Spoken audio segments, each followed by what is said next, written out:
Hey guys, what's going on? It's MassiveJoes Weekly. Whoa!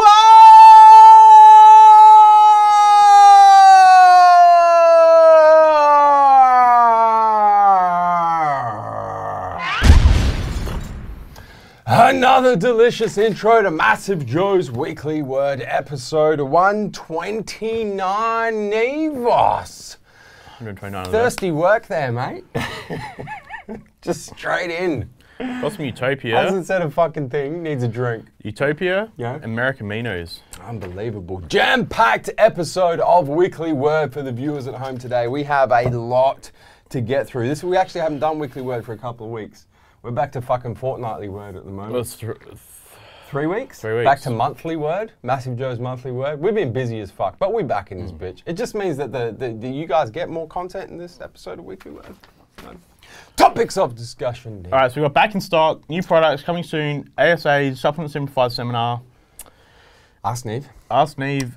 And story time. I'm not doing story time. It's a bullshit fucking experience. It is the best story. I can't say. No, you have to. You don't have to mention. I'll let you brawn it. But it was going around MJ HQ, the office here yesterday, and everyone was pissing themselves. Yeah, it's funny, but it's not funny when I fucking... It is fucking funny. Best topic of discussion. All right, back in stock. So, fucking shit haircut. You know what, man? I need to see Rob. Fucking, Why don't you just go once a week? Because no. It opens at 8 AM Saturdays. I know. I'm making excuses. I just need to get my shit together. Me and Dilly go there every Saturday. Yeah. Oh, Dilly's left me. I see your snaps. Dilly's left me, but I go every Saturday. Dilly was there last night. Yeah, Dill goes during the week now. I reckon he goes twice a week. No, he doesn't. No, because he comes. Yeah, no, he comes Saturday. He goes Saturdays and gets his beard trimmed. I think he's just got a fascination with Robbie and his chop shop at the moment. But I need to get back down. The thing that Dill does is Dilly will agree is I've got a shit beard, but Dilly he can only do one side of his beard because he's like right-handed, and then on his left side he can't do or something. Yeah. So he has to get Robbie to go and do just one side of his beard. He needs to do that and get that ambidextrous action happening. I use both hands. Well, you need to do that kind of fucking fitness. Best topic of discussion, Neve. Back in stock.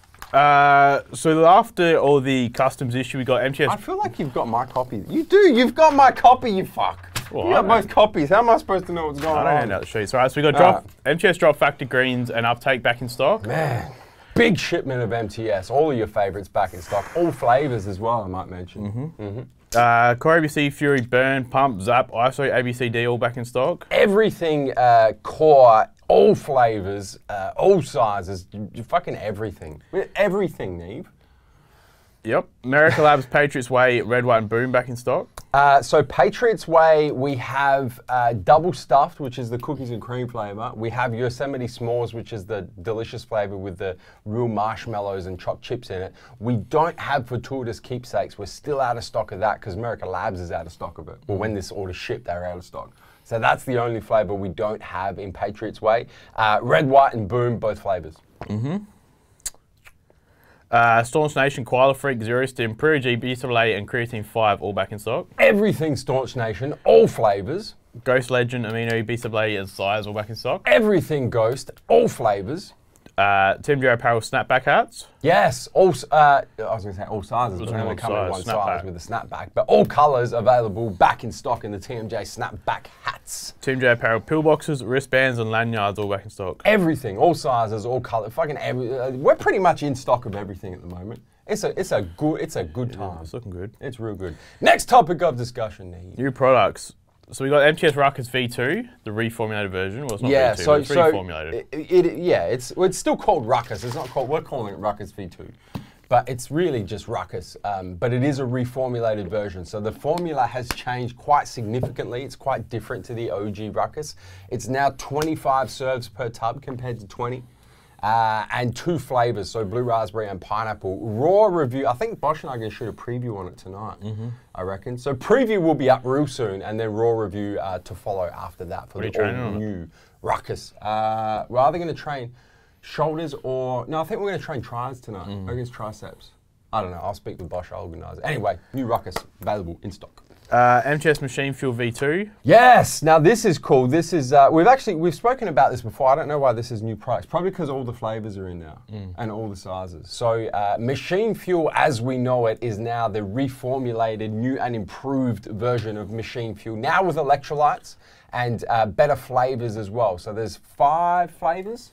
There's like watermelon, blue raz, strawberry mango. I think there's 5. Might be 6. Both sizes as well, the 30 serves and the 95 serve tubs, also now available and in stock. And new raw review going to drop for that because it is a different formula. So I got to and different flavors. So I got to drop an all new raw review in this motherfucker. Core Pro Cookies and Cream. New and improved flavor, so same flavor but better tasting. How can it improve? Because that was a pretty delicious flavor. It was too chocolatey. It was too like. It was cookies and cream, but it was like a chocolate cookie with a chocolate. It was too much chocolate. So Dougie's like, he's pinned it back and he's gone for more of like an Oreo type flavor. More caramel. He definitely added some caramel. Moving on. Core MRP Blueberry Crumb Cake. This is fucking delicious, man. I had this post-workout last night. And I'm not a big fan of fruit-based proteins. I don't dig them. I don't. I like I don't do fruit-based proteins. But this blueberry crumb cake is like, you know, Bupcha's cake. You know when I bring Bupcha is my Polish grandmother. For those of you that aren't aware, sometimes when Bupcha makes cake, she hasn't for a while because she hurt her wrist. But long story. Anyway, sometimes when I bring Bupcha's cake into the office, delicious, goes within like 10 minutes. This is like Bupcha's cake. Yep. It's fucking amazing. Mars and Snicker protein bars. Yep, both in stock. Mars and Snickers in the protein game now. Redcom on Double Tap. Back in stock, new reformulated version without DMHA. So a new brand to MassiveJoes Insane Labs. Yes. I've used this for a fair while. You have.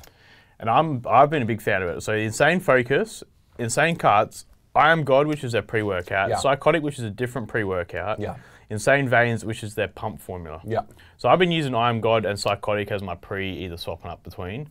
So a lot of people have been asking me lately on IG Direct and also Facebook Messenger. You've been down in the DM. They've been sliding into my DMs asking what I've been using. So I've been using I Am God or Psychotic lately. And have we got it here? We haven't got it here. But there's a couple different pump formulas that I'm using. So, but Insane Veins has been one of them. So there you go. You've been liking the shit. Primeval Labs EAE Max and Xanax. Xannies. EAE Max is their essential amino acid formula. Xanax is their sleep formula. Both now available at MassiveJoes.com. I'm a big fan of Xannies, but not the Xannies, but the Primeval. Zan, Perky, check. Bill, Belly, check. The Primeval Labs sleep formula, I'm a big fan of, and I tried it first time probably like 6 months ago. I'm a big fan of it. Does it have Phenibut? No. Is that one we snuck in before the Phenibut ban, or is Phenibut free? I don't think you're supposed to be selling it if it's got Phenibut in it. So it must be Phenibut free then. Yeah, because you're not meant to be selling it. So. Well, technically you can if it was in like circulation. I don't think so. No, I don't reckon it's got Phenibut in it either. But I'm not 100% sure. Anyway, Primeval Labs now available. MassiveJoes.com. Still Sups charged as fuck. And Still Sups pumped as fuck. Now Still Sups belongs to Jason Hugh, doesn't it? Jason. Whatever his name is. His supplement company. So we've got their pre-workout is the Charged AF, and their pump formula is the Pumped AF. The two stacked together, delicious. Both in stock now, available at MassiveJoes.com. Fuck, I've got a lot. You know when we go through new products like this, I get like anxiety because I think about how many raw reviews I have to shoot. Your anxiety. I'm the one that fucking had to order this shit in. I'm like, fuck, man. Ruckus, Machine Fuel. I won't do there's a lot of new videos for me to shoot. We should probably stop this right now and I should go start shooting raw reviews. Well, you're definitely far behind your 2 a week that you're doing, so. Fuck. All right, moving on. Performix ISO 922 V2X. Yeah, so this is their BCAA formula that Performix are they're going towards this V2X thing now. So Ion V2X obviously has been available for about a month now. Preview and raw review live, and now the 922 V2X is like their intra-workout amino acid formula. It's pretty cool, actually. It's a very cool formula. Once again, another raw review for me to shoot. Sparta Nutrition Hydra 8 BCAA and Sparta Nutrition Hydra Shred, which is their fat burner. Yes, well BCAA 8 is their BCAA, and Hydra Shred is their fat burner. The makers of Kraken and Kraken Pump coming in with some new products. Gentek male fuel caps. So I reckon that probably male fuel by Gentek is probably still the longest running test booster just about on the market. Yeah, it was like one of the OGs, man. Back in the like the fucking fuel container that Nick came out with. Radiator fluid container. Yeah. So yeah, Gentek male fuel's out in the caps now. Yeah. Just for fucking people on Facebook, but you'll be able to see this. If you want to pick up a tub, we might be giving away a couple tomorrow. So. Oh, we might be. Really? Of the caps? Yep. Or the radiator No, the fluid? caps. The caps. The caps. Nice, nice. Yeah, not the radiator fuel. Evogen Evo Greens. Yep. Which is the greens formula Evogen. It is. It's a lime mint flavour. Interesting. And the TMJ Apparel property of TMJ Muscle Tank, which is what I'm wearing now. Show them. Give me a little bit of that. Give me a little bit of that. Give me a little bit of action. A little bit of Neve in this bitch. Those are launching real soon. They're here. We just need to launch them. So real soon. Next topic of discussion, Neve. Coming soon. Boom. So ON Cake Bites and ON Protein Crunch Bars. Yep. Next week. Rise Sups, which is Joey Swole's brand, the Pre and Intra. Next week. Week after. Got picked up today. Yeah. Let's say within the next 2 weeks. They reckon 5 days. So. Very, very cool supplement line. I am very, very happy that we have this supplement line, Neve. Yeah, well you trained on it last night again, didn't you? Oh fuck, that pre-workout. It's got, you know what? It's got a lot to do. I don't want to talk about too much because I'll save it for the raw review and preview. But it speaks a lot about synergism of ingredients, as opposed to like just clinically dosing everything and every ingredient and hoping that everything works together well, because it often doesn't. But the synergism in that pre-workout, man, I mean, fuck. I love that pre-workout. That's like that's my go-to chest day pre-workout at the moment.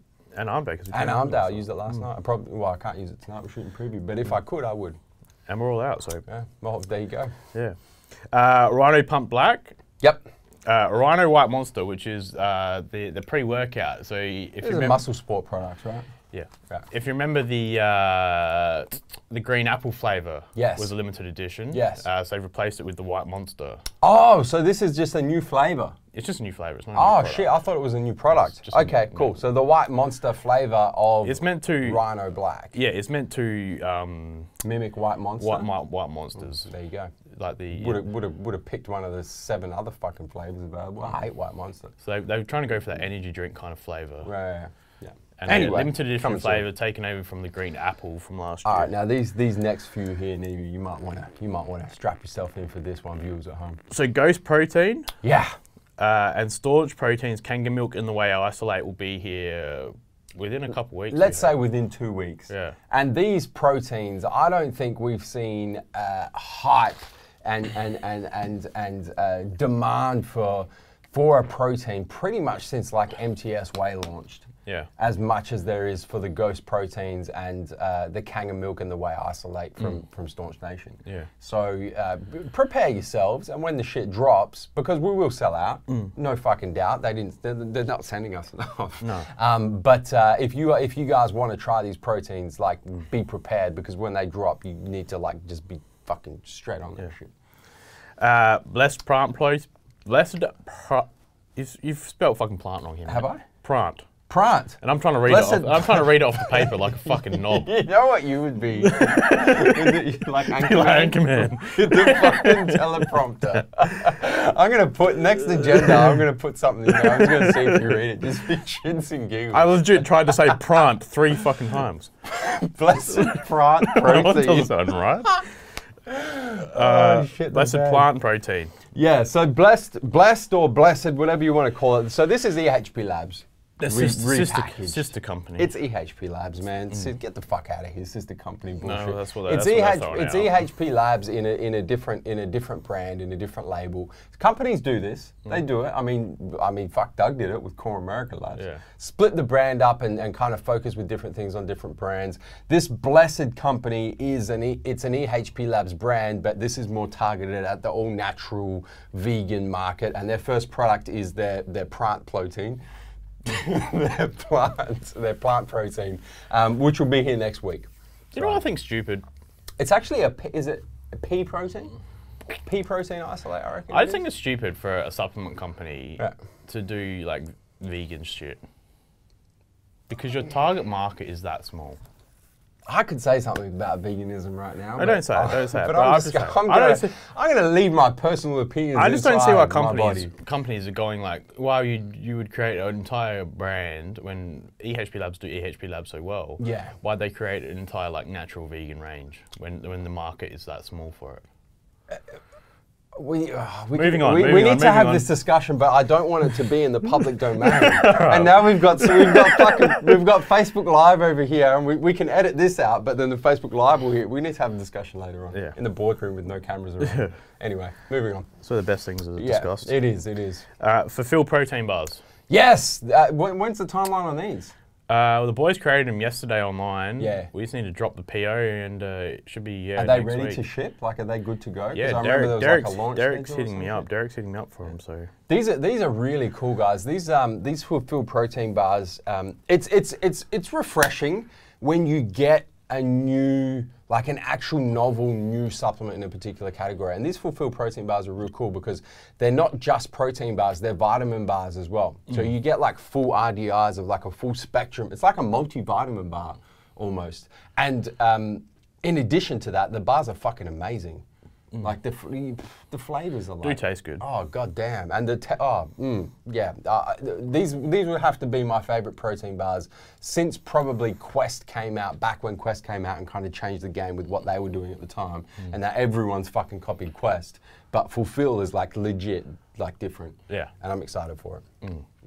TMJ Apparel Swingman jersey. Oh, shit. Hopefully ready to launch for the Arnold. Yeah. I'm not even going to tell you guys about these, apart from to say that these are the dopest jerseys we have done. And we have done 5 jerseys. This is jersey number 6. And this is the best. Yep. They're fucking delicious. Wait till you guys see them. Next topic of discussion, Neve. ASAs. Australian Supplement Awards. All right, so we have, what is the date today? We're shooting this on the 22nd. We have, including today, 7 days left to vote for your favorite supplements in the Australian Supplement Awards. I'm going to get the IT guys, they're going to hate me for doing this, but I want a screen grab up on the screen right now, video capture. Head to australiansupplementawards.com.au. Log in via either Google account or your email address. Vote for your favorite supplements. Pick one supplement in each of the 14 award categories. Only your favorites. Can't pick more than one for each category. One supplement, each category. Submit, share on social media. You can win yourself an all expenses paid trip for 2 to the Arnold Sports Festival Australia. You have it takes 3 minutes. 3 minutes is like the average time on site. That's all it takes. You get to support your favorite brands by voting for them, and hopefully they win the awards. And then you go in with yourself with the chance to win a trip for 2 to the Arnold Classic Australia. There is absolutely no reason for you guys not to pause this fucking video right now. Head there, go vote. That was very aggressive. It was. The point in the face. Very. Vote. AustralianSupplementAwards.com.au. Do it now. What? Are we waiting for him to do it?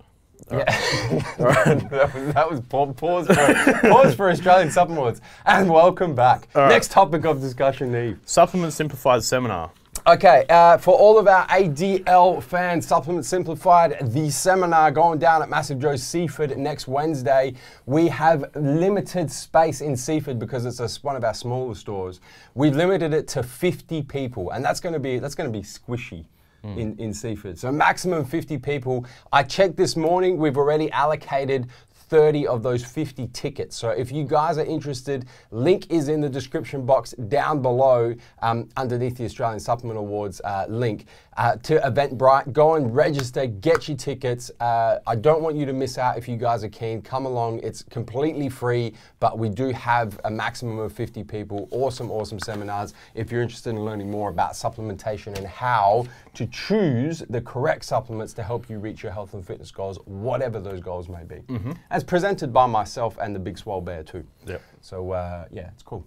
Make sure you hit that link and get your tickets if you're interested. Next topic of discussion. AskNeve. 23 questions this week for AskNeve. We're going to have to rapid fire these, man. Rapid fire them. Nick James, the name. Hey guys, AskNeve coming to you from Seattle, Washington. Dilip, throw that up. Washington, Seattle in the state of Washington.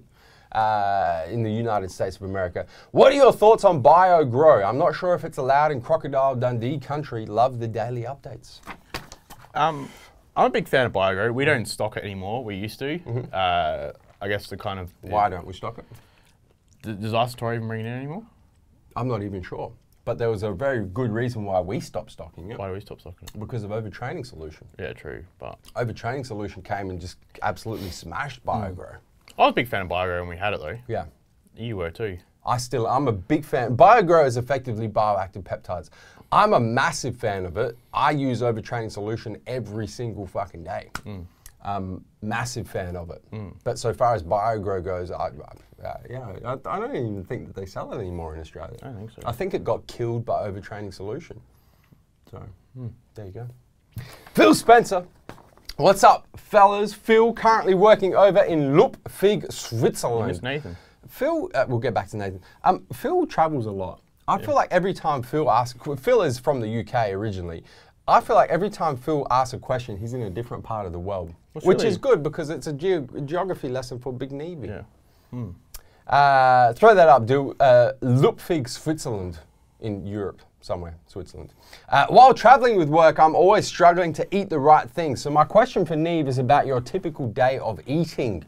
How many meals are you on? What do you generally eat and when? Do you mix it up on certain training days? And finally, when it's cheat day, what are your must-haves? As always, stay massive. Fucking Phil with the 7 questions. 21 questions. At the moment, I'm just having like 2 chicken and salad and nut meals. Yeah. Then I'm having 2 shakes a day. Yeah. So at the moment, it's 2 scoops of Patriots Way in the Lucky Charm flavour. Peanut butter, blueberries, banana, ice, that kind of stuff. Mix up two smoothies. So generally at work, depending on how hungry I am, or what I've trained the day before, or I'm training that day, on like leg days and stuff, I'll generally try and get another meal in, or after leg day, I'll try and get another meal in. Yeah. But yeah, generally just 3 meals at work, and then after work, I'll just go home and cook a steak or whatever. Last night we trained in the city last night, so I just went to fucking Chinatown and got some chicken and rice real quick on my way home. Yep.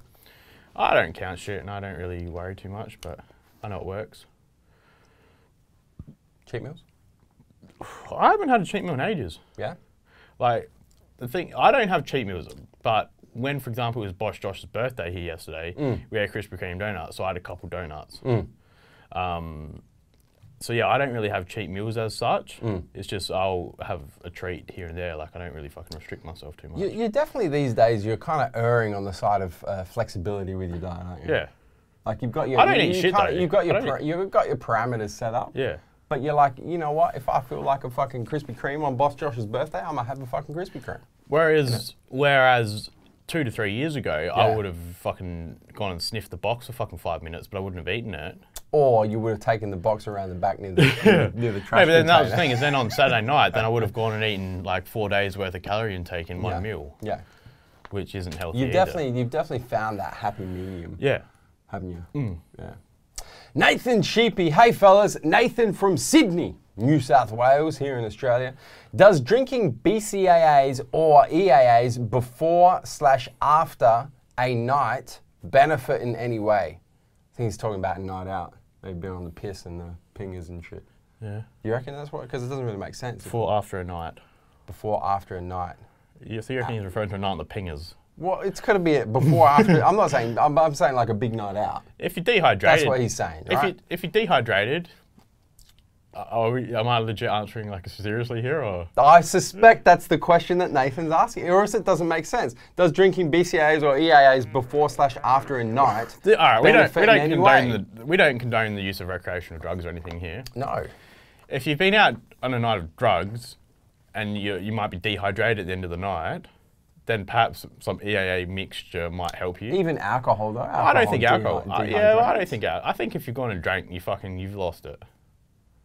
I think the effects of alcohol and the alcohol consumption and the amount of calories you've had and the effects of alcohol on your body.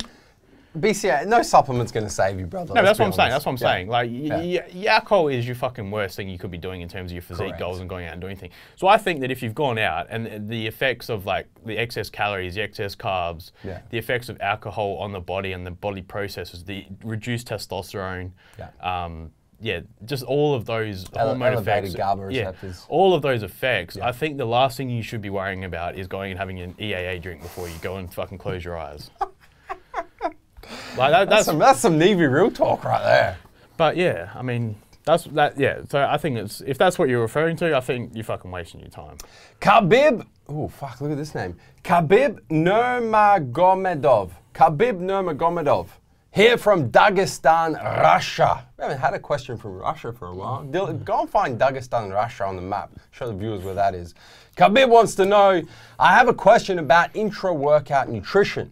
I don't sip BCAAs anymore because I've done it for a year and really didn't notice any difference in recovery or endurance. I also don't have the budget to use a carb powder. So my question is, can I get any benefit from using, say, a banana during training, or is there any other whole food that can be used to train harder for longer? I see tennis players eat bananas during matches. Any thoughts? My thought on carbohydrate drink while training is that I don't really think you're going to be training hard enough to warrant a carbohydrate drink. Depends what you're taking the carbs for, though. Because if you're Rafael Nadal, who's playing a Grand Slam for 4 hours against Roger Federer, you're going to fucking need something there. If you're your average gym rat there for 45 minutes doing 4 exercises, I don't think you need a carb drink while you're training. I think that's just going to result in excess fat gain. I understand where you're coming from, and there's two trains of thought here. You're thinking about the carbs intra-workout as a form of glucose, as a form of energy, effectively. And I 100% agree with you that during a typical resistance-based training, your aerobic energy system is not activated enough to use glucose that you're going to be having during your workout. So long as you get enough carbs pre-workout. Pre and post-workout. And post-workout for recovery, you're going to be fine. The other train of thought, though, is to look at the hormone response. Yeah. And when you're consuming carbohydrates during your workout, you have high insulin because your body secretes insulin to buffer the increase in blood glucose and therefore blocks cortisol. Yeah. If you look at it from that perspective, highly, highly beneficial. So it depends, but you still have to incorporate that carb intake into your diet. Yeah. So I see what you're saying. If you've got your diet and you're at where you're at with caloric maintenance or whatever, and then you go and put a carb drink intra-workout on top of that, you're 100% correct. It's just going to lead to fat gain because your body's not going to be able to use that glucose if you're not doing a big aerobically intense workout. Yeah. So I agree with you 100%. I mean, I'm just looking at the avenue where most people who are in the gym are there for aesthetic purposes. Correct. You're not Roger Federer or Rafael Nadal who are playing for fucking $10 million prize money or Nike sponsorships. So if at the end of the day you've got a low budget and you can't afford to have an intra-workout carbohydrate drink, then just ensure that your pre and post-workout nutrition is on point. And I think that's what it comes down to. Get enough carbs in your pre-workout meal, get enough carbs for insulin response and recovery in your post-workout meal, and you'll be just fine. Yeah. Just fun. Alan Zavic. Also, the other thing about BCAA is, so I've done it again here where we finish and going on to the next one, I'll go back. That's all good. The thing with BCAAs is you're not going to notice an increase in recovery or endurance as such with BCAAs alone. I think you definitely notice a decrease in muscle soreness. Muscle soreness, definitely. But the thing is, the main thing that it's going to do is prevent muscle breakdown while you're training. Yeah. So it's not something that you're going to actively notice. And as well, if you've got your post-workout nutrition on point with your protein and stuff, and you're still continuing that on, then probably you might not notice a whole heap of reduced muscle soreness or increased muscle soreness, etc. But the effects of the BCAAs, I think, are still something that should be incorporated 100%. Well, and it's hard for us to comment on this from Khabib because he hasn't told us the exact product. Like, he could be using a piece of shit BCAA product, let's be honest. You know, if you're using something like an MTS machine for your core ABC, a good BCAA product, you notice the difference. Yeah. I know, every now and again, it doesn't happen too often, but I've like run out of BCAAs and I've forgotten to top up and I go to the gym and I just train drinking water. Yeah. Completely fucking different experience to training on BCAAs. Yeah. Like, it's night and day, but it's hard to, he could have been using fucking, who knows what he's using over in Russia for the BCAAs, if it's legit or not legit. Olin Jovic. I got it right. He told me how to pronounce it. Orlin Jovic from Grand Rapids, Michigan, United States. Orlin wants to know, hey guys, I've been training consistently the last 3 months and have been thinking to add a BCAA supplement intra-workout. It's a little bit of a segue. My question for both of you is, what is your preferred pre and intra-workout combination that you have trained on thus far? P.S. I'm loving the MJ Everyday series, but I've been missing me some supplements. Intra-workout for me is always going to be Core ABC is my favorite. Yeah. Just because of the flavor, yeah, and just the ingredient breakdown with your glutamine and your L-citrulline in there as well as your aminos, and your beta-alanine. So, like for me, ABC is always going to be my go-to. Yeah. Yeah. In terms of pre and intra, I'm the same as Joe or the same as pre-workout. Is we always keep changing it up all the time, depending on what we're training or what we're sampling. Yeah. Yeah, I couldn't probably pick one. There's a lot I'm using. As I said, I'm using Insane Labs at the moment, pre-workout that I'm really enjoying. I always go back to Red, White, and Boom by America Labs. I like going back to Kraken. There's a lot of different. Like using Pathogen at the moment. So there's a lot. We mix and match a lot, all in. But I think if you're looking at a really good stack for a pre and an intra workout. Generally talking, you're going to be from the same brand as well, because mostly. If I had to pick one, if I had to send one person to one link on a website, and I do, it's America Labs, Red, White, and Boom, and Stars and Pipes. But that's not an intra. But these ask for preferred pre and intra combination. Or for one combo. So you'd stack that with America Aminos. But, or you go Core Fury Extreme Core ABC, or you go MTS Clash Fully Loaded, MTS Machine Fuel. If you want to go to the same brand. But I think that you pretty much should, right? Because whenever a formulator is creating a pre and an intra workout for a particular brand, they're creating them to be used together.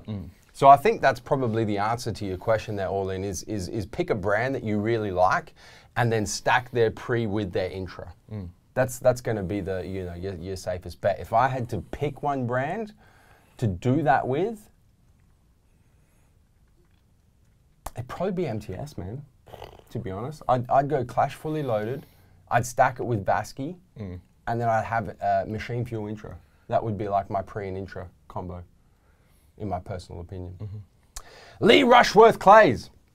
Hey guys, it's Lee from Wigan in the United Kingdom. I'm looking for a very good nootropic supplement. I know you guys love Utopia, but Denovo's Utopia isn't available in the UK just yet. That's unfortunate, because I gave James a hookup over at A-List Nutrition. Really? Obviously never came to fruition. If you guys can't recommend one I can purchase in the UK or Europe with a small postage cost, what would you say is the main ingredients I should be looking for and dosages? Thank you guys. See you at Body Power in the UK. It's difficult to say what you should exactly be looking for, because synergistically they might not work together. Yeah. Which is what we've noticed this week when we tried one. This has come up. I'm gonna shoot MJ every day on this today, because I've had this conversation with you twice this morning already. I had this conversation with Bosch last night after our workout about synergism of ingredients versus full clinical doses. Look, Lee, I'll tell you what our favorites are at MJHQ at the moment. Obviously, Utopia. We're really liking BPN in focus as well. Core Zap at half a scoop is a pretty cool nootropic. Core ABCD at a full scoop is a pretty cool nootropic. ANS Rave is a crowd favorite here at MJHQ. Those are probably like our top 5, I'd say. And look, man, like, if you can't get these products in the UK, I mean, we fucking ship to the UK. And what's the postage cost on a tub of Utopia? It's tiny. Like, the tub's tiny. I don't know what the postage cost would be. Why don't we try to hook Lee up? Yeah. Yeah, Lee? Email sales@massivjoes.com. No, fuck, email Steve. What's your email address? Don't everyone fucking email me. Okay. Don't email Steve. Do you realize how much shit I have to do, let alone organising individual postage costs? My bad. Email sales@massivejoes.com, and then it falls in Boss Josh's inbox, and he'll take care of you. But we'll see if we can hook you up with some stuff that we can send you at not an exorbitant postage cost. David Jones. Hey guys, David Jones from Sunderland in the UK. What do you guys think of the Aaron's shoulder press for front delts? Do you think they are effective or cause too much stress on the shoulder joint? Cheers guys and keep up the good work. See you at Body Power. We're going to have a fucking line at Body Power this year. Do you know what the Aaron's shoulder press is? Yeah, I do. So for those of you who are unaware, an Aaron's shoulder press, a typical shoulder press, just move out the frame for a second. Typical shoulder press, you have dumbbells and you press straight up, or you might press up and kind of in a little bit. An Aaron's shoulder press is you press up and out. So you actually do that. Oh fuck, listen to the crack. That fucking sums it up. That's some Snap City right there. So you press up and you press out. I think it's stupid just from that. The thing is, I actually haven't seen electromyography done on an Aaron's press before, but I actually reckon that you're going to stimulate more front delt activation doing that sort of press than a standard overhead. Like if you just do it, just there. So go that, feel your front delt, right, and then push out. Yeah. You legit the hit thing more is, front delt. If you've loaded up your shoulder press though, yeah, like if you're pressing the 40s or the 50s on the shoulder press, yeah, there's no way that you're getting halfway and going to start pushing the fucking weights out sideways. No, there's definitely a limit, and effectively what you're going to have to sacrifice is the amount of resistance or the amount of weight for pushing it out. But then you have to you're going to have to weigh it in and say, well, look, I'm only pressing 60% of what I could possibly press, yeah. So how much muscle activation am I reducing by doing that? I think stick to the basics, man. I think the Aaron's press could be a good finisher at the end of a shoulder workout. When your delts are fried already and you're looking for a good way to finish them off, grab like some lighter dumbbells and do like an Aaron's press. There's a lot of stuff that I've used lately that I've tried, like the Arnold press, for example. Yeah. And just nothing beats just a good old-fashioned just barbell shoulder press. Arnold presses are nasty. Yeah. Like nothing beats a good old... Talk about putting stress on your shoulder joint. Fuck. Let's just press and twist at the same time. Yeah. Let's literally try and snap our shoulders in. Yeah, pretty much. Hoggy! Hey Joe and Steve, James here from Seaford, South Australia. I think James must be coming to the Supplement Simplified seminar next week in Seaford. Fucking better, James. Live just around the corner. I'm a fan of shoulder tees that have a normal neckline, but the cut to show off those boulders and a bit of the chest in the gym. Will you ever make them, as I would love to rep TMJ more as a brand of legends? The amount of inspiration in your team of people is amazing, especially Boss Josh and Joe. Sorry, Neve. Mate, I hit up Hoggy. Thanks, very big boys. I hit up Hoggy daily and I fucking tell him that he pisses me off because he always gives you and Josh all the fucking love. Yeah. And I say Hoggy, what the fuck is going on, mate? Where's my filleting? What is going on? He doesn't put in there that he DMs me every day though, does he? No, he doesn't. So fuck you. All right, not answering that question. You can answer the question. I mean, we've got our muscle tanks. We've got a new fit of singlet on the way that just Seth and I are working on. Yep. We've got a fair few different lines of we got also, man, we have so much fucking apparel. Honestly, if you and this goes to all of you watching and all of the Facebook Live people watching it as well. If you guys haven't actually, just Google TMJ Apparel and it'll take you to the TMJ Apparel web page. We do so much fucking apparel. Like, it's ridiculous. Always looking to do more and always looking to improve, but we do a lot of different apparel. Nick Hanna. InstaFit Hoggy doesn't want to tell everyone that he fucking hits me up every day on DM. Show them. Call him out. Call him out. I've already got 1% on there. Nick Hanna 6. Hey guys, this is Nick from Melbourne, Australia. Although I am currently in New York, traveling through the US of A. As a supplement enthusiast, I like that. I'm gonna change my Instagram bio. I'm going to get rid of CEO of MassiveJoes and just put supplement enthusiast. I like that. Has a better ring. Has a better ring to it. It's got a fucking great ring to it. It takes too many characters though, it's a problem. I like to check out supplement stores around the world when I come across them to see the range of products. So do we, Nick. So we actually are supplement enthusiasts. In particular, there are many GNC stores. You probably can't mention their name in Weekly Word. Nick, this is fucking Weekly Word Uncut now, man. We'll mention who the fuck we want to mention. In the States, and it's worth noting that their service and advice is horrific and a disgrace to the industry. Overhearing some advice these so-called experts are giving to people makes me sick. This isn't a question for you guys, but simply some positive feedback for MassiveJoes, since I've always had exceptional service and advice at the Coburg store in Melbourne. That would be Josip and Spence Fenderia. I forget how lucky I am to have a great company like yours in Australia. Stay massive. Wasn't really a question, but we can talk about it nonetheless. We love shitting on GNC. That's the thing. You know what fucking makes me laugh as well? What's that? Is when companies hit me up and say, Steve, would you like to get in our products? Yeah. We're in the top 5 selling products at GNC. Yeah. Well, fucking congratulations, mate. The GNC business model is a very interesting business model. I'm not going to go into depth in too much in depth with it here. Remember when we went to that one in Hollywood and they served us out-of-date Quest bars? Yeah, Nick, this is the thing, but this is the difference between the intentions of a particular business. So GNC is a great example in the US. There's a couple of retailers here in Australia that are definitely going down the GNC path. I don't need to mention them because you're a supplement enthusiast. You probably know who I'm talking about. And they will end up being GNC. They'll have, you know, a couple of 100 stores across Australia. Their service will be shit, their products will be shit, and it will be GNC replicated in Australia. That's effectively what they're trying to do. They'll work on profit margin. And this is the difference between the intentions of a business. I mean, those businesses are 100% concerned about money. That's it. They will only carry products that give them 50% gross profit margin plus a kickback based on their sales every month.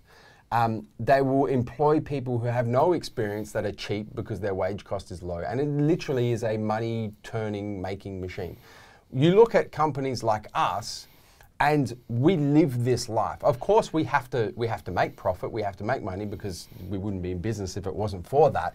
But it's not our primary intention. Our primary intention is to help people, is to pass knowledge on to you guys, which is why we do shit like this with the Weekly Word and the Facebook Live and all the shit that we do.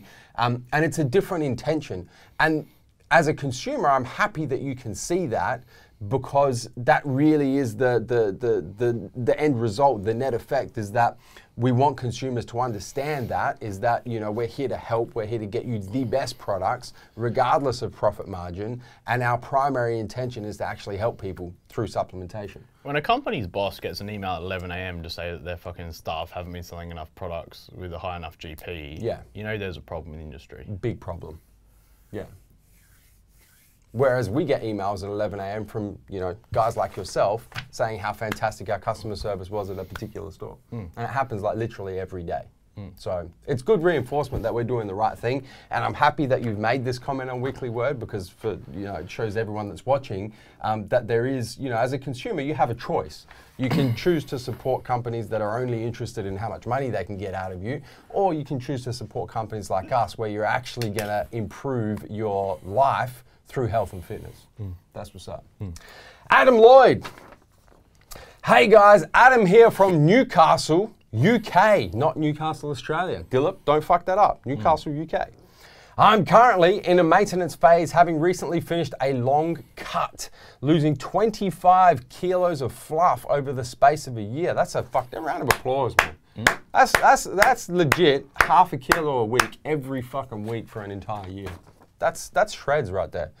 I'm now at the stage where I am lean enough to have vascularity in my arms and legs. However, I'm still holding on to fat around my gut and chest.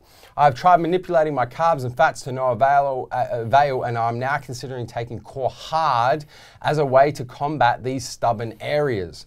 My question to you guys is this: do I wait until I'm cutting again before I start taking it, or will I see a change in my physique whilst at maintenance calories? Also, is it a product that your body becomes desensitized to, and should it be cycled? Lastly, thank you for all the great content. You guys really set yourself apart from the generic bullshit the rest of the industry seems to churn out. Thank you, Adam. The difficult bit, well, there's two things here, is that your lower guts and your lower back are going to generally be the hardest place to lose fat from. Always. Especially for guys. Yeah, especially for guys, which brings me down to another thing is when you're holding fat there, it's also due in part to a hormone imbalance or hormone problems, such as high estrogen levels. Exactly. high estrogen levels will be helped and combated by using a product like Core Hard. So even when you're in the maintenance phase, I think you should be using Core Hard. Just to help with those stubborn areas of fat, but also to help lower that estrogen. If you've got us guys carry a high estrogen and around our that's where you get man boobs from, with fat around the chest and also fat around the lower guts and lower back, which is your high estrogen levels for us guys. For girls, it's around your bum and your thighs. Hamstrings. Cellulite.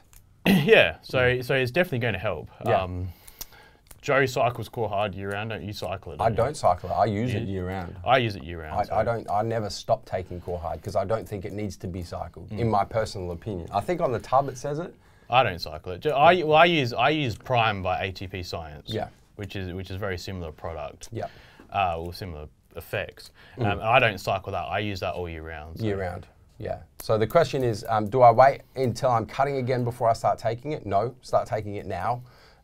Will I see a change in my physique whilst at maintenance calories? Yes, because it's going to have a positive effect on your testosterone to estrogen ratio, which will help you recomp even at maintenance calories.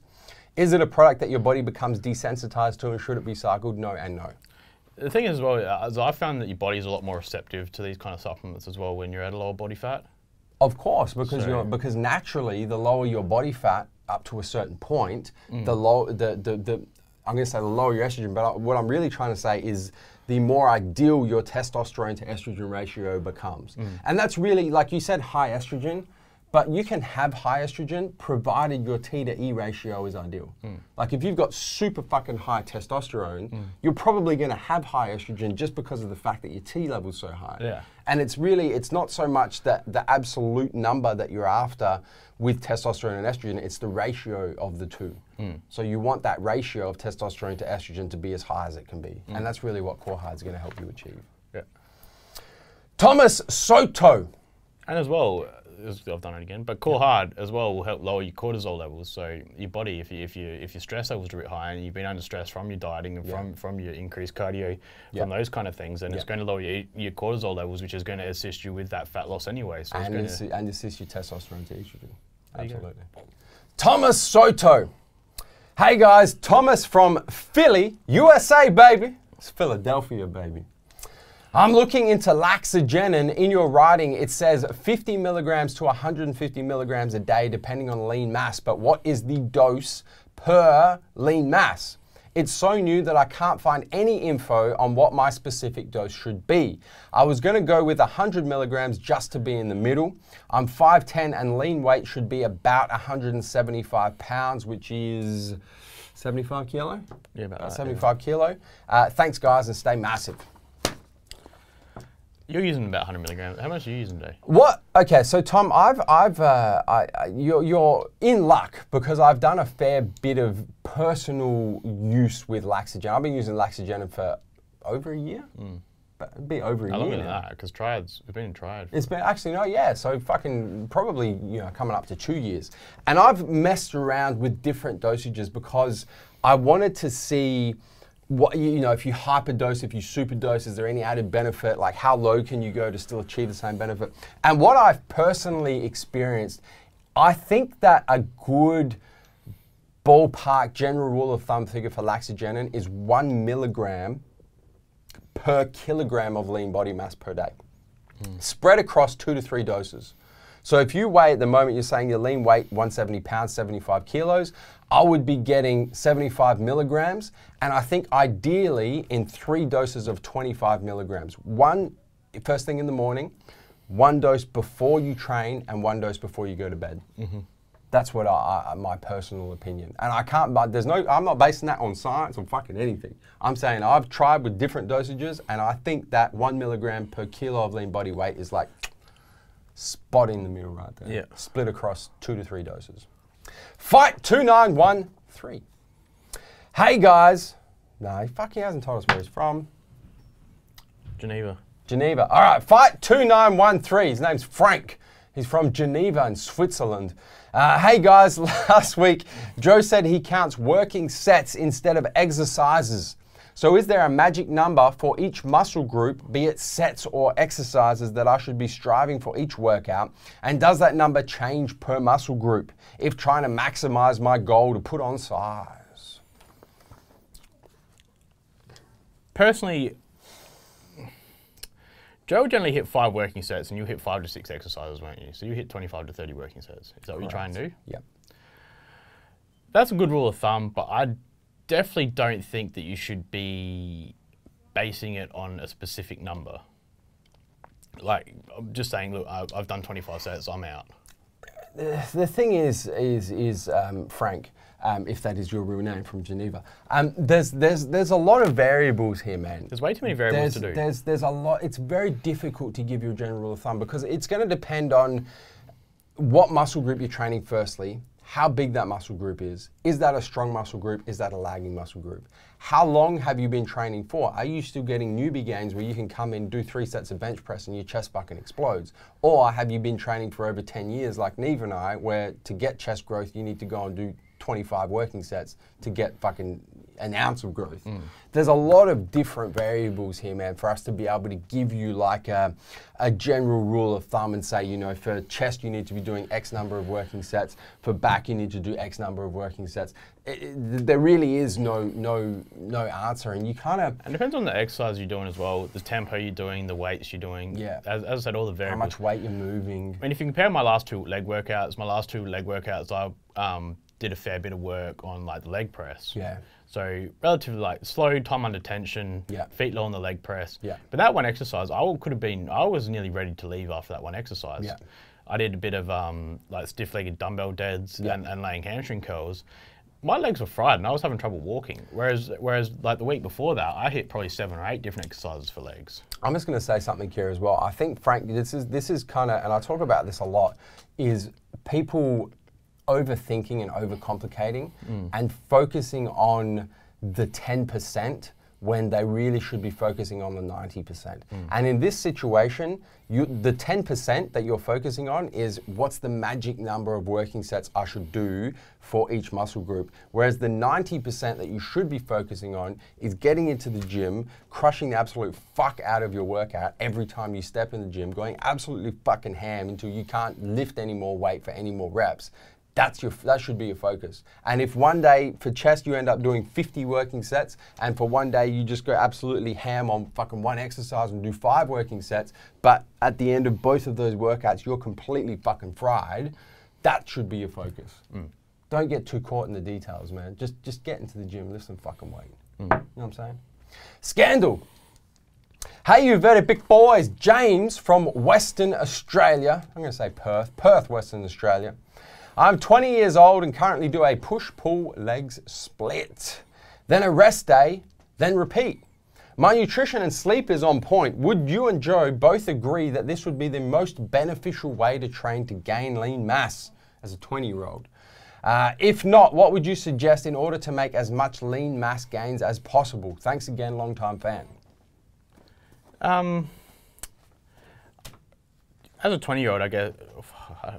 It's one of these things again, man. By 20, I'd already been training for 5 years, so I mean, I'd already had that sort of that base and foundation down. Yeah.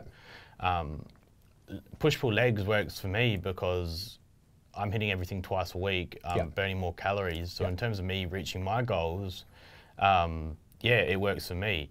For someone like Joe, who is a bodybuilder physique competitor, and if he's bringing up certain body parts, like if he wants to bring up his side delts, or he wants to bring up his V-tape, or he wants to bring up his chest, that split isn't going to be most beneficial for him for putting on lean muscle mass.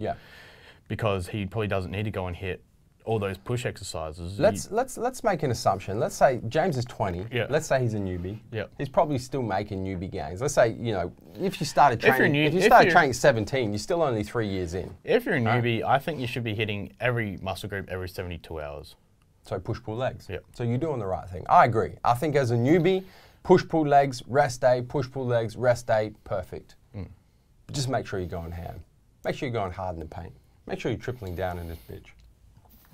Steezen. I used to hit upper body because I couldn't do this when I had a home gym set. But I used to hit upper body Monday, Wednesday, Friday. No legs. No legs at all. So when I started, I used to hit everything every second day. So gains. Steezen. Nathan from Victoria, Australia. I'm gonna say Melbourne, Victoria, Australia. Hey, you very big swole boys. It is clear MJHQ has a monopoly over the import sector of supplements in Australia. Many supplement retailers in Australia supply their stores with products imported from MJHQ. How do current supplement retailers feel about TMJ having the complete control over the market? And has MJ had any problems with these retailer chains? As always, stay massive. It's a business question. I like business questions. I'm going to be 100 with you, and we don't have a monopoly over the import sector of supplements. No, we've got like any industry, Nathan, we have exclusive distribution rights to certain lines of supplements, but we don't import every supplement that comes into this country. Far from it. Like we don't import. Far from it. We import the ones that you know of. Yes. But we don't import ON, BSN, Celicor, Muscle Farm, Staunch, Ghost, all those. We import maybe 5 out of 150, 200 products. Yeah. So we definitely don't have a monopoly over the import. I'll be 100 with you. Yeah. In terms of those brands that we do distribute, and we do import, such as MTS, Core America Labs, De Novo with Utopia, BPN, those kind of things.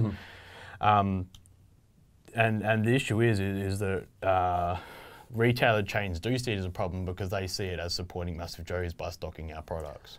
Yeah, look, it's a tough one, Nathan. It really depends on the retailer, and it depends on what sort of mindset the retailer has, or in particular the person who owns the retailer has. And this is where we talk about the difference between growth mindset and non-growth mindset. An ego mindset. Well, ego is a trait of someone who has a non-growth or a closed. I was going to say, but people that keep their ego, yeah, and don't want to support somebody else. Yeah, yeah, and I mean, people who get us and get what we're about and get our company mission and understand what we're trying to do will work with us because they understand that the bigger picture, the macro picture, is much bigger than, I can't carry this particular line because it's supporting a competitor, and that competitor is MassiveJoes. The growth mindset of a retailer who we're prepared to work with, who we work with quite well, will say, I understand what these guys are trying to accomplish, delivering the products and information to help people improve their life through health and fitness. This is the vehicle of which they've chosen to do this with. The industry as itself is growing exponentially, so it's not the fact of me supporting one of my competitors, it's the fact of me working with a good retailer who's trying to do the right thing in this industry and continue to make the pie grow. It's the pie. You remember my pie theory? Yeah, it was from day one. You know, the difference is, you know, if you have a fixed pie, right? This is a really good way to describe it. If you have a fixed pie and the pie doesn't change in size, right? And we have a slice of the pie and our competitor has a slice of the pie, retailer A and X and B and all these have a certain slice of the pie. A closed mindset would be, I'm not going to support MassiveJoes because that's going to make their slice of the pie bigger and my slice of the pie smaller. That's a closed mindset. A growth mindset would be, if I work together with these guys, the slice of my pie is probably going to stay the same, but the pie itself is going to grow.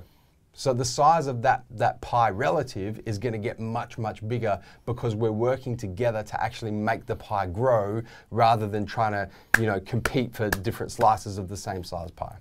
I just thought of like something that funny that happened a few years ago. Yeah. Is when we started importing Noji bars. They were delicious. Fuck, so good. The thing is though, is us obviously as MassiveJoes before we sort of had the distribution part of the business, which we currently do have, is we went to a lot of the local Adelaide retailers who we were in competition with, and we offered them to come and buy Noji bars at a wholesale price. They said, no, we don't want to support you because we're supporting MassiveJoes. 4 weeks later, they would see on their Facebook or their Instagram, look, we're stocking Noji bars. Yeah, they went behind our back and did it anyway. But the thing is, they'd get one box of like 12 boxes of bars. Yeah. And then never stock it again. It's like, mate, you've just gone and paid fucking an exorbitant amount for shipping costs. Yeah. You would have paid more than we could have sold it to you for. Yeah. We wanted to work with you, but instead you've done it to try and get to us. and have gone and paid an extra amount when we've come to you and offered you the business at a cheaper price, and you said no, and then you've gone and fucking done it and paid more money. That is that is a stupid business mindset. It's a real and that is the difference between a growth mindset and a closed mindset. The other thing as well that we have here in Australia, Nathan, that you would be well aware of because you're from Victoria, is we have something called the tall poppy syndrome. In this country, and generally what that means for those of you who are international who don't know what it is people want to see you do well, they just don't want to see you do better than them. That's probably the best way to describe it. So we've had a lot of retail partners who we've worked quite well with up into a certain point where they've kind of got uncomfortable with the amount of success that we've achieved as a business and had then said, you know, I'm starting to get a little bit jealous of this, so I'm going to pull back and not really work with MassiveJoes as much. Which, once again, it ties into the growth mindset versus the closed mindset. So there's a few challenges, man, effectively, to be honest with you. But, you know, as always, there are diamonds in the rough. So there are some really good retail partners that we have worked really well with over the years and continue to work really well with. And I think that, you know, with our powers combined, we can literally change this industry for the better. And that's what we're about. Groves! Hey fellas, Lachlan from Brisbane, Queensland, Australia. Big question for Big Nevos and Little Joe. Are there any plans to expand the TMJ retailer side and open supplement stores in other states, in particular Queensland? Well, I mean, yeah, obviously, I'm sure you're well aware we've got Victoria and WA. Yes. Yeah, there is. I mean, yeah. You're talking about Queensland at the moment, aren't you? You're in a little bit of a discussion. I'm in a Brisbane store discussion at the moment. Yeah. So yeah, just different. It's always popping up. We will say no one week, and then fucking next week you never know what opportunity arises. Yeah. It's once again, it's the business growth mindset that Joe was just talking about. Yeah. Never discount something or disregard something. Yeah. You never know what's going to happen. So yeah, definitely at the moment, Adelaide is still the main focus. Yeah. Because where we're based. Because where we're based, it's easy, but the well, not easy, but it's easier for us to make business-minded decisions of store locations and hiring and it's more efficient. And management of those particular stores. The best word. Yeah. Yeah. Tim Stewart, hey fellas, Tim from Victoria here. Long-time customer / fan, first-time question asker. Welcome, Tim. Big Neve, have you ever had any issues with motivation in regards to training or dieting? I'm struggling with a lack of weight loss results after what's felt like half my life. Have had absolutely no problems building muscle / strength, but when it comes time to lose the fat, I just haven't ever had success, which has killed my motivation to the point of not going to the gym at all. If you have any advice to break through it, it would be greatly appreciated. Also, Joe, what product do you use to keep that hair looking on point all day? Mine's easy. I use Shiner Gold.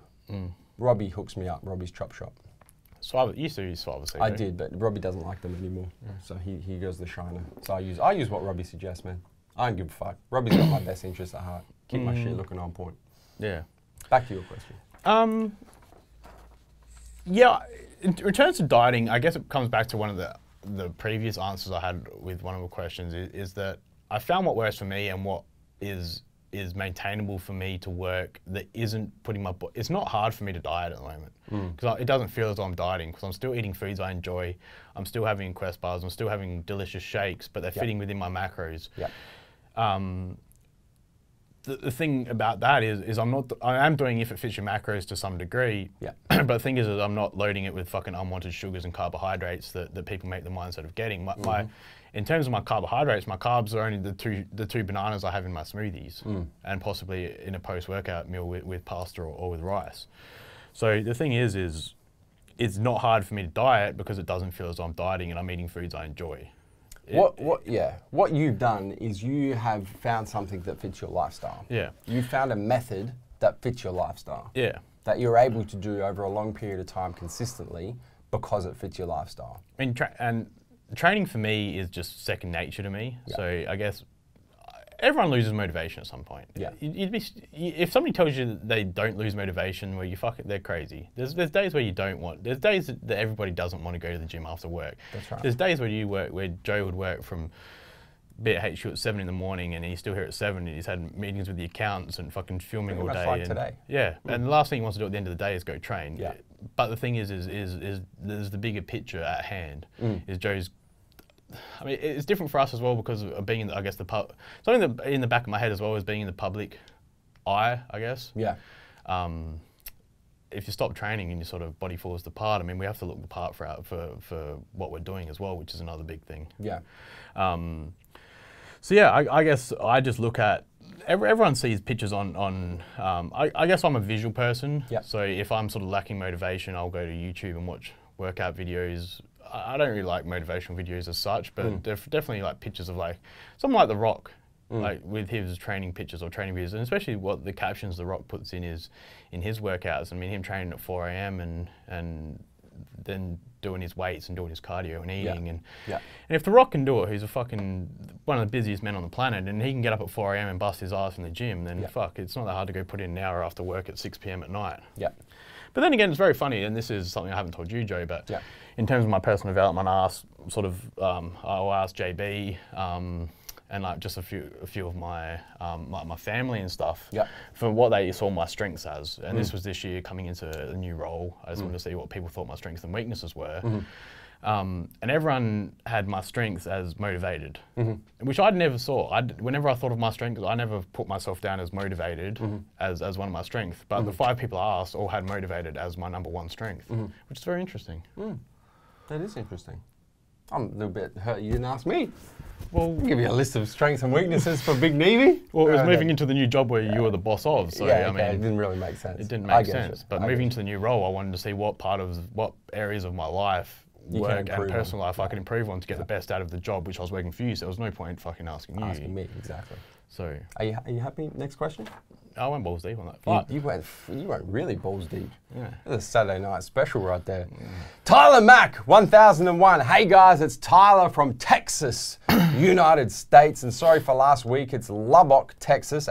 He's at Texas Tech. He's at Texas Tech University in Texas. Fantastic. What's up, Tyler? Last November, I was in the hospital with rhabdomyolysis. Fuck, how do you say this? I think it's chlamydia. Domyolysis.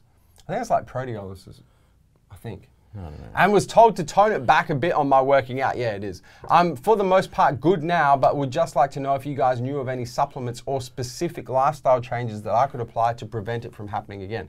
So this is what happens. This is when you're effectively you overtrain or undersupplement or undereat, and your physical stress causes your muscles to actually break down and secrete like toxic shit into your bloodstream, and it affects your liver, kidney, liver. I'm thinking liver. Yeah. I mean, man, fuck, specific supplements or lifestyle changes, or I mean, it's pretty simple, man. Fucking just get your diet a little bit better and don't train when you haven't been eating. I don't know enough about it, but yeah, from an outsider's point of view, it seems like you just need to be dieting a lot better, getting your diet in check, and increase your protein intake is a big one. Supplementation-wise, BCAAs, intra-workout is a big one. And protein, if protein powder, if proteins are fucking difficult for you to consume. For you to get in. You effectively need to do things that are going to help with muscle recovery, man. That's it. So, you know, from a lifestyle perspective, probably tone your training down and increase the amount of rest that you're getting, so you're not continuously crushing muscle tissue and not giving it time to repair. Increase your macro intake, in particular your protein intake. And then from a supplementation perspective, aminos, man. BCAAs in particular. And protein powder if you can't get enough from whole food sources. Sean Jordan. Hey guys, Sean Jordan from Gillies Plain, South Australia. Joe, what are the benefits of a natural athlete such as yourself getting their testosterone levels checked like you do? Main benefit to me, Sean, is that I can stay on top of when my testosterone levels are not where they should be. So I can use supplements like test boosters in particular to boost testosterone when it's lower than the range that it should be in. That's effectively that's how I use it. There's not, I mean, I can see where you're coming from with this question, and really, apart from that, there's not a whole lot that I can do as a natural athlete. It's not like if my test levels are super low, I'm going to go and, you know, inject test or take an anabolic or whatever it is. It's not an option for me. My options are kind of limited to, you know, natural supplements that are going to help increase luteinizing hormone, which is going to increase my testosterone. But that's pretty much it. I do it, you know, and I don't just get testosterone tested. If you see my blood tests, I get a whole range of shit tested.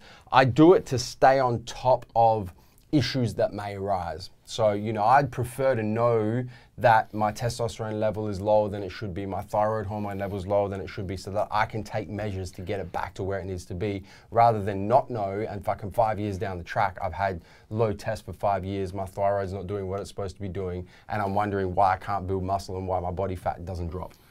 You know, I'm an information fiend. I don't know, the other side of things as well is it makes it a lot easier to know if the test piece you're using is working or not. Well, and that's the other thing, yeah. You know, if my test levels are low and then I go start taking core tests and I get them tested again in 8 weeks and they haven't come up, well, core test is not working for me. So I'm going to go try some fucking Barracuda, or I'm going to go try some Alpha Mars from ATP or some shit. So I use it to, yeah, to make sure that the supplements that I'm using are doing what they're supposed to be doing. Mm.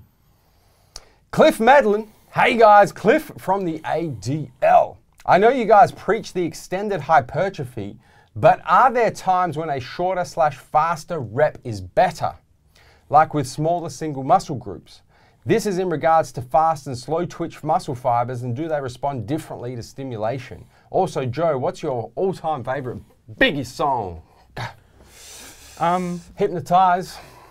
Mine's Juicy. Yeah, God, it's between those two, isn't it? It's either Hypnotize or Juicy. Or 10 Crack Commandments is good too. Good life lessons. Mm. In terms of like fast, slow twitch muscle fibers, like your explosive reps and exploding off the chest are going to obviously recruit a lot more of your fast twitch. Slow twitch. Slow twitch. The faster you go, slower. the That's it. Fuck. Yeah. I was thinking of a sprinter. Yeah. Anyway, so stuff like that is going to stimulate those muscle fibers a lot differently. I mean, when I go and train, I don't purposely think of fast twitch and slow twitch muscle fibers. Yeah. Depending on what I'm training for will determine, like the method I'm training with. Yeah. But in terms of hypertrophy, it's more those slow time under tension kind of recruiting as many muscle fibers as possible, which is going to result in hypertrophy, which is what I'm doing, and I'm sure you're the same as well. I mean, if you're looking at building muscle, you're not going to just fucking go and explode 60 kilos off your chest as fast as possible, because it doesn't make sense for your overall goals. Correct. When shorter reps are beneficial, is stuff like in a bench press, if you just want to use like the bottom half of a bench press, for example, to keep the tension more in your chest, whereas when you're going to be extending it out to a full extension, it's going to be bringing a lot of the tricep in for the end of the movement. So a lot of people will do that. Shorter rep stuff is stuff like incline dumbbell flies, for example, instead of sort of going all the way down and then all the way up together. Like sometimes Joe and I will only just do sort of like fucking partial reps just to keep the tension in the chest the whole time. Take it out of the front delts. So a lot of things like that we do shortened reps just to keep it localized in a specific target muscle. So answer it. Yeah, no, I think that's good. David O, hey fellas, I hate eating eggs. No, David from Rochester, New York. United States of America. Hey fellas, I hate eating eggs and I tried drinking them. Turns out only half the protein will actually be used because it isn't cooked. Anyways, you have found to choke down the eggs, or maybe eggs don't need to be as solid and I can still drink them. Don't have fucking eggs, mate. Don't eat eggs. I'm not even gonna address the half the protein because they've been cooked, because that's just fucking, I don't even know where to go with that. No. Bro, if you don't like eggs, there's plenty of other protein sources. Plenty of other more complete protein sources. Eggs are high in leucine naturally, but I mean, and fats. Yeah. If you're having the fucking yolks. Yeah. That's the thing there. It comes back to motivation. It's a different protein source. If you don't like doing it, don't do it. Yeah. No one's saying you have a fucking delicious piece of bacon, or go just because fucking Sly did it in Rocky. There's that many sources of protein. Go, you fucking have something else. Fucking hell. Alan Kim. Alan from Toronto, Canada, in the 6th. Hey Neve, 2017 was a serious year in body recomposition for you. You've changed things with training and diet with the carb reductions like you in the past. I'm a huge carb maniac. Whenever I drop carbs, I go through a terrible withdrawal period where I feel like absolute shit. How did your body react when you first decided to drop these carbs? I felt fine because carbs made me feel lethargic anyway. Yeah. So like, I didn't get withdrawals from it. If it's withdrawals, it could possibly be sugar withdrawals you're getting. I don't know what your carb sources are. Yeah. But if they're sugar, obviously you're going to get sugar withdrawals. But yeah, because fat, I get energy from fats, and I still get a good pump from fats. And the only thing that carbs do is the reduction in carbs do is I get a bit flat after extended periods of time. But fuck it, it takes a fair bit to really, as Joe would know from competing, it does take a lot to get real fucking flat. Deplete glycogen. Takes about a week. Yeah, so it's not something like everyone needs a fucking carb refeed every 2 or 3 days. It's not the case. Yeah. So my body felt fine dropping carbs. It felt better. I've had more energy. I wasn't constantly bloated. The thing as well, Alan, is with any type of withdrawal, whether it's a carb withdrawal, a stimulant withdrawal, caffeine withdrawal, whatever it is, it's all short term. So if you can get through the withdrawal phase, once you're through it, you're through it. So if you want to do a Neve and body recomp and go high fats, low carbs, just fucking do it. And just go through the withdrawal phase. Yeah. And smash through the other side. Last 2 questions. Of course. Second to last question, going to our good friend, the Buff Bobcat, Pierre Pozzuto from Chester in the UK. Hey guys, I know, Buff Bobcat sounds lame if you think I've just chosen to change my YouTube name.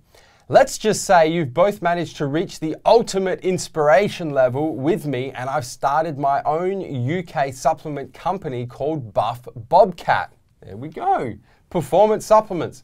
I'm ready to embrace all the ups and downs. Your answer last week made total sense. Failure is the foundation to every success. Anyway, my question this week is, if you were stranded on a desert island and could only have 1 protein powder, 1 pre-workout, and 1 BCAA, what would they be? TMJ for life. Stay massive, lads. Thanks, Pierre. 1 protein powder would be MTS Whey peanut butter cookies and cream. Oh, you're going flavor too. All right, cool.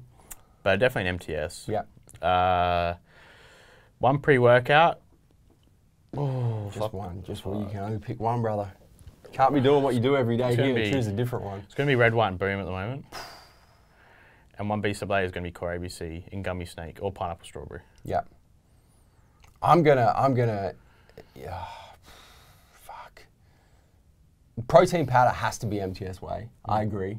If I had to pick 1 flavor, man, at the moment, I can't go past Tim Tam, Aussie Triple Chocolate Biscuit. I'm using that in fucking everything. So I'd go that. Pre-workout, I'd have to go MTS Clash in Rainbow Sherbet flavor. I think it's the most complete pre on the market.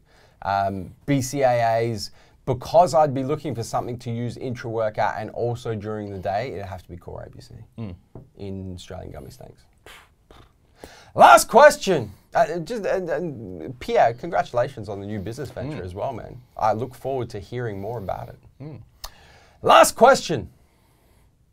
Barney Ong from Melbourne, Victoria, although he's originally from China. He's from fucking Malaysia. Oh, fuck. I want to say Chinese New Year. But I rehearsed it yesterday because we said it to Lincoln, the owner of Iron Industry Gym. We had a video shoot last night for the property TMJ tanks. And I memorized it and I said it to Lincoln because he's Chinese and I can't remember what it is. But Barney's Malaysian, is it the same thing? It doesn't fucking matter, man. It's the same thing. They don't. I'm sorry, Barney. I'm Googling it, Barney. We've been doing this episode's gone for over an hour. I'm taking the extra 5 minutes to figure out how to say Happy New Year. Barney's probably watching on Facebook. Barney's probably watching everywhere. Where is Barney? All right, let me go here. Chinese New Year. Here we go. All right. This is for you, Barney. I'm going the extra mile. I don't know if this will make it to the video. Dilip might like speed it up or whatever. Fuck. Where? This was the website I was on yesterday. I'm just going to message Barney directly. Yeah, hit him up. Barney. do you? He was active 4 hours ago on Facebook, so he's not watching. He's not watching. Fuck. Here we go. We thought he was a lifetime fan. No, that's, I need to, okay. Here you go, Barney. In Mandarin, Gong Xi Fa Cai. Gong Xi Fa Cai. There you go. That's Happy Chinese New Year. Do you know John Cena? Do you know John Cena is fluent in Mandarin? I'm not surprised. Smart dude. Anyway, back to Barney's question. Hey guys, Dr. Ong here. I've moved away from barbell squats because it caused me too much discomfort in the past and moved to other exercises to try and mimic barbell squats. My preference is a hack squat, but my daily gym doesn't have a hack squat, so instead I've been doing reverse V squats. I remember from an older video you mentioned this is a great exercise, but can also easily lead to injuries, aka Snap City. What cues would you suggest in order to do this exercise safely and optimally, e.g. breaking at the hips, feet positioning, etc.? Thanks as always, big boy. Reverse V squat. In terms of reverse V squat, I've found that my feet need to be very low down on the platform. 100%. Because if your feet are too far back and you're going to be coming too far over your knees. Yeah. The other thing is because the thing where it snaps city is the positioning of your head and your neck, I find. And if you're fucking too close to the pad and your head's too far up and then you're pushing all this weight, it's just snap city on your neck and puts a lot of shearing force on your neck. I find it works best for me in terms of like a hamstring glute exercise by putting the weight back over my glutes and sitting back into it rather than sort of moving as a quad exercise and putting more force through my quads. So I try and put more of the force through my quads and my hammies and break at the hips. I agree with almost everything you've said. The one thing, if I can give you one tip with reverse V squats, Barney, it's to not turn it into a good morning. And I see a lot of people, because you can load up a reverse V squat really fucking heavy and think you're bloody Ronnie Coleman moving 2 tons of fucking weight really easily and cut your reps short and just, it's hot and it's not good. You wanna break at your hips, but you also wanna keep your hips tight and drive through your hips. You don't wanna get to the point where like you're down in the bottom of a rep and you've got way too much fucking weight and so your knees come up, right? And so your hips come up and then you turn it into a fucking good morning. So it becomes a 2-part movement. You want to keep your hips tight and drive through your hips the whole way so that you're keeping tension in your quads, glutes and hamstrings and out of your lower back. Because it's a very fixed position, obviously, the what's the word? Rotation? The trajectory of the machine is your lower back as well needs to remain very tight throughout. So everything just needs to stay very tight. Because your body can't sort of move and adjust itself based on independent leverages, etc., such as with a barbell squat, obviously, because you've got complete control of that. Whereas you're fixed to the range of motion and the trajectory of the machine. So, yeah, you just need to be careful. As Joe said, don't load it up fucking thinking you're Ronnie. And yeah, just, take it lighter to begin with. Next topic of discussion, Neve. Story time. I'm not doing story time. We're not doing story time? No. I think this episode's been too fucking long. We're saving story time for next week. We've been going, Facebook Live says hour 25. That's fucked. That's way too fucking long. But we're doing it, man. It's just about I told you we were going to go balls deep in today's episode. Big Neve boss, do you have anything else you'd like to add? No. Before I tell the viewers to hit the subscribe button. Turn your post notifications on, both on your mobile, your cell phone, and your desktop PC so you don't miss a beat when it comes to the Massive Joes YouTube channel. Until next week, or the week after, or possibly the week after. Maybe not the week after because we'll be at Arnold's. Until the next episode of Massive Joes Weekly Word, where we coming to and from Neve. MassiveJoes.com. Stay